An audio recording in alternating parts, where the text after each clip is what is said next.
Mes amis, bonjour. Aujourd'hui, nous allons voir comment présenter un résultat après avoir fait une application numérique. Comment gérer les chiffres significatifs et la notation scientifique. La notation scientifique. En physique, toute grandeur numérique est une grandeur mesurée. Cette mesure est effectuée avec une certaine précision. Donc cela a une conséquence pour l'écriture du résultat. Donc en physique, on sait qu'il y a des appareils de mesure. Et chaque appareil de mesure apporte sa propre précision. Lors d'une expérience, de travailler avec l'appareil le plus précis possible. Ok?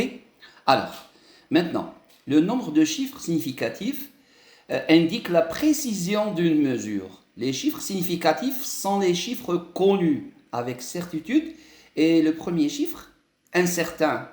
Le premier chiffre incertain, ça sera le dernier. Par exemple, 1,32, 1 et 3 sont les plus précis et 2, c'est un chiffre, on dit qu'il est incertain. Alors, particularité du 0, lorsque le premier chiffre de gauche est un 0, ce 0 n'est pas significatif. Donc par exemple 0,42, le 0, c'est pas un chiffre significatif. Mais le 4 et 2 sont des chiffres significatifs. Donc la mesure 2,30, elle comporte maintenant trois chiffres significatifs. Le 2, le 3 et le 0. C'est-à-dire le 0 qui est à droite, on va le compter comme chiffre significatif. Par exemple, dans le premier, il y a 6 chiffres significatifs. On va les écrire 6 CS. Chiffres significatifs. Donc il y en a 6. Pourquoi 6?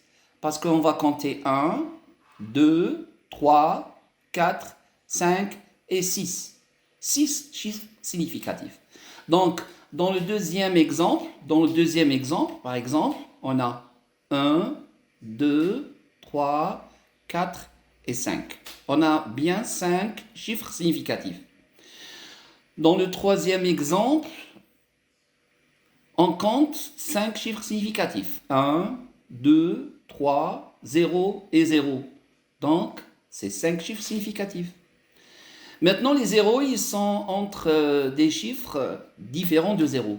Par exemple, on a 1, 2, 3, 4, 5, 6. On a 6 chiffres significatifs. Alors, pour le cinquième ou bien le cinquième exemple, on va compter. Donc ce 0, on ne va pas le compter. Ce 0, il est à gauche, on ne va pas le compter. Celui-là, on ne va pas le compter, mais le 4, il va être compté. Donc, on a un seul chiffre significatif. D'ailleurs, on peut écrire ce nombre-là par l'écriture scientifique, 4 multiplié par 10 à la puissance moins 3. Et les puissances de 10, ils ne vont pas entrer dans l'écriture des chiffres significatifs. Donc on compte bien un seul chiffre significatif. Alors, dans le sixième exemple, on va essayer de compter. Donc, celui-là n'est pas un chiffre significatif, non plus celui-là et celui-là, mais significatif. Et le 0, c'est un chiffre significatif. Ça sera 2 chiffres significatifs. Alors, si on pouvait écrire ça sous une écriture scientifique, qu'est-ce qu'on va écrire? On va écrire 4,0 fois 10 puissance moins 3. Donc, il y en a 2 chiffres significatifs, le 4 et le 0. Alors, celui-là, il comporte 3 chiffres significatifs. Celui-là, il comporte 4 chiffres significatifs. Et pour le dernier, c'est toujours 4 chiffres significatifs.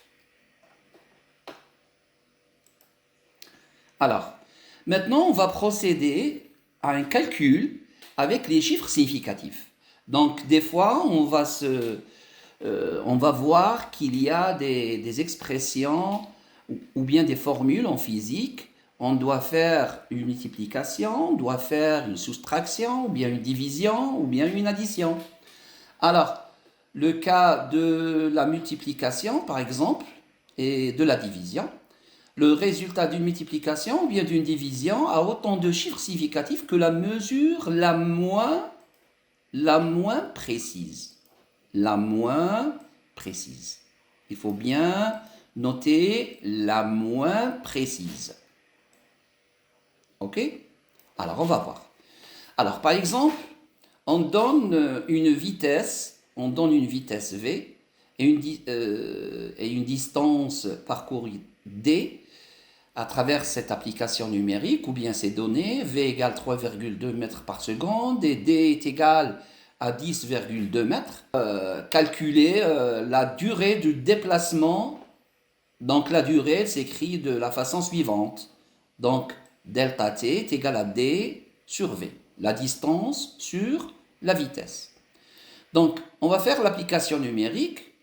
Donc 10,2 divisé par 3,2, on trouve ce nombre-là. 3,1875.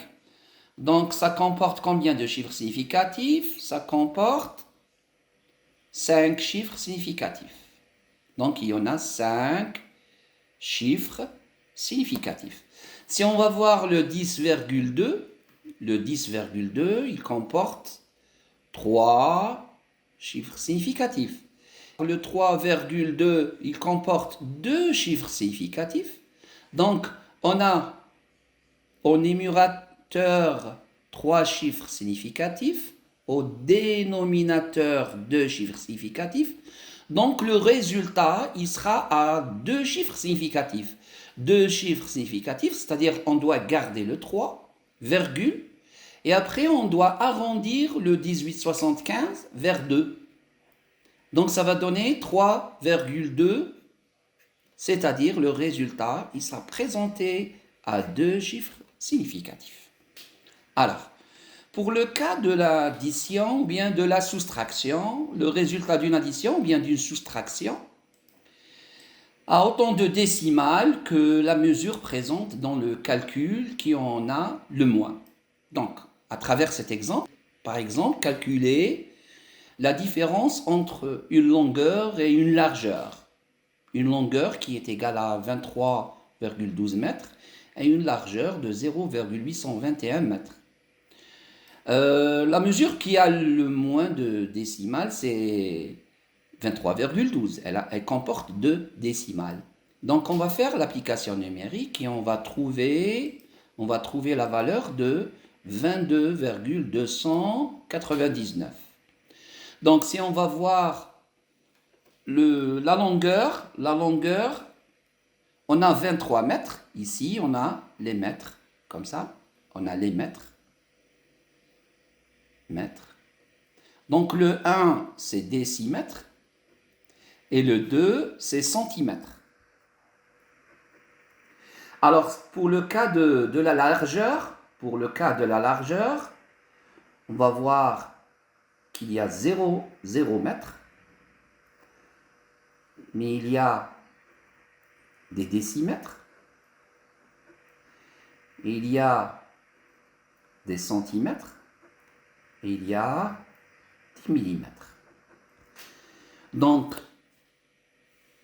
impossible que le résultat, il doit avoir des millimètres. Pourquoi? Parce que la première donnée pour la longueur, elle ne comporte pas de millimètres. Donc on va garder le résultat ici. On ne va pas tronquer ou bien couper, mais on doit arrondir. Si on doit arrondir, on va écrire 22,30 cm.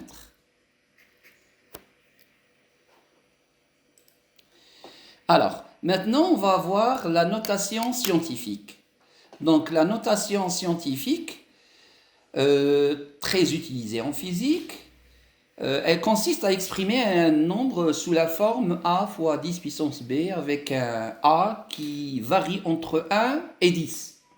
Et b, c'est un entier relatif. Par exemple, si on va voir une valeur de la constante de gravitation universelle, donc G est égal à 6,67 fois 10 puissance moins 11.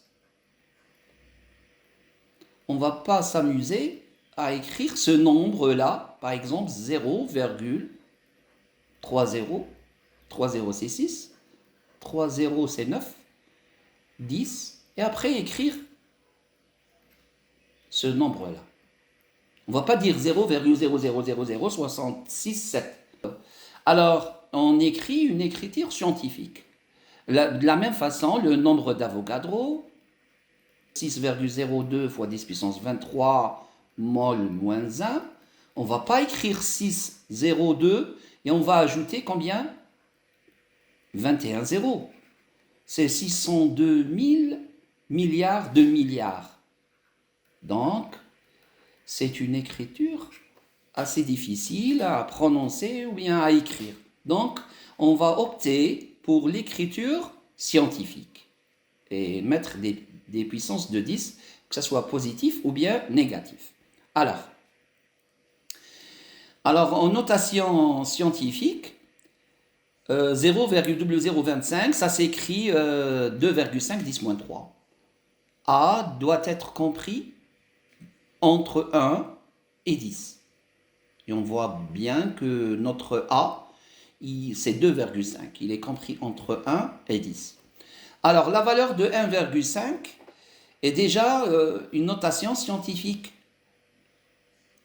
On n'écrira pas 1,5 fois 10 puissance 0. OK? Pour exprimer un nombre en puissance de 10, la relation mathématique suivante. Alors, pour exprimer un nombre en puissance de 10, la relation mathématique suivante peut être utile. 10 puissance n fois 10 puissance n, ça donne 10 puissance n plus m. Donc, on a ici un exemple. 100 mm, c'est 1 fois 10 puissance 2, qui est égal à 1 fois 10 puissance 2 mètres. C'est-à-dire, on a remplacé les millimètres par 10 puissance, les milli par 10 puissance moins 3. Alors, ça donne 1 fois 10 puissance moins 1 mètre. On passe à la page suivante maintenant.